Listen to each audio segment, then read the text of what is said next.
Ayan. Daghan kay tagsudan karon.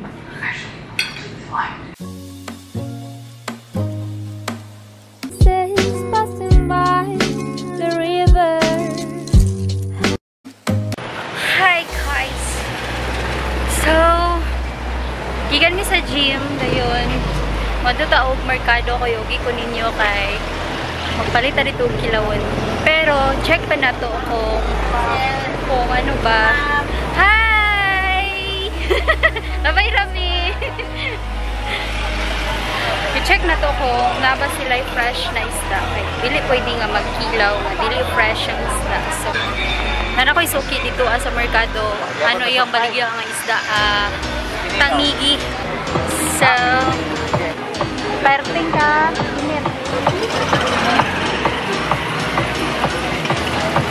Ilan ka mo ha? Ayan. Hello. Hi! Ma-friend na tayo ngayon. Mga yung sila sticker. Kasi yung inita. Kit ka ayos sa tuwang bagul-bagul.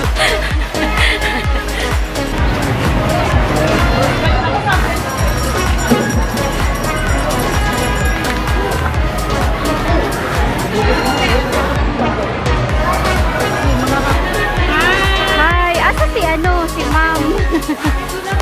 Okay nila ka. Sige, balik. Kanila nga ni Pai. Oh, anak. Sige lang, unahan lang. Okay ra, okay ra.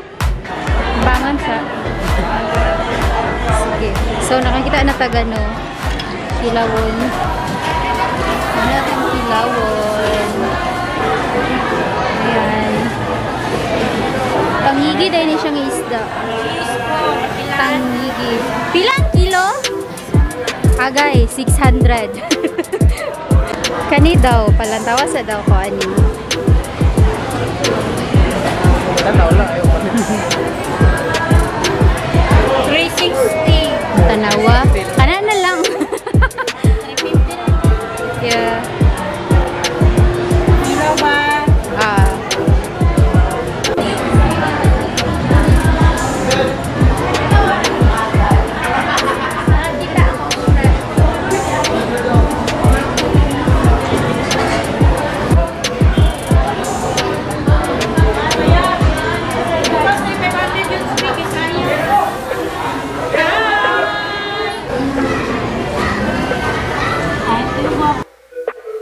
Gano, mangita tag lamas dito nga side.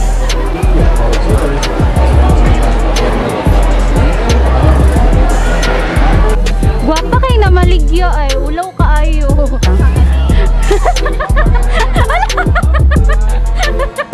Hala si mama.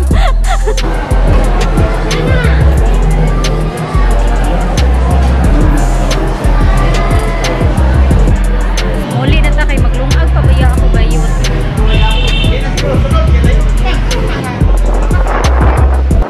Ha? Magilaw-gilaw na rin ito. Dili lang. Hi mga loves! So, nahuman ako og ready sa ako ang kinilaw. So, man akong slice. Ipakita na ko sa inyo kung saan ako pagtimpla. Tapos, man to ang gamasers. Yarn. Tapos, magkatdaat. Dasuka. Ayan. So, ang ato ang tangigi nga isda ganina, nga atong napalit ako anang gi butangan og suka tapos asin. So, na ako magilaw. Tapos siyang anuhan sa suka.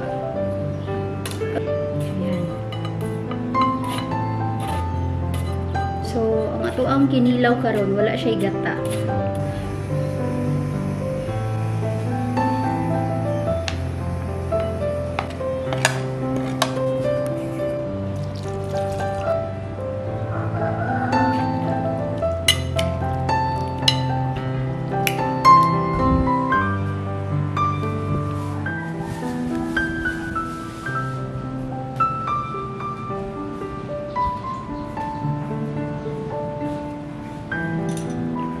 So, wala ni ato ang kinilaw. Daghan kaayo di ay siya.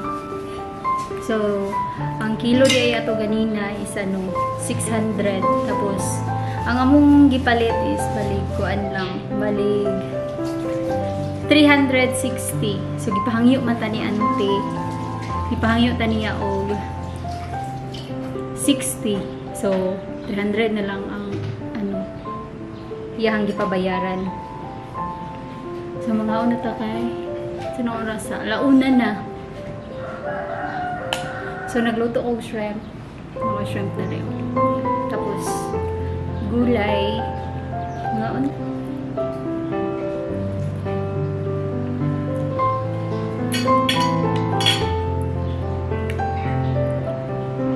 Daghan kay tagsudan karon.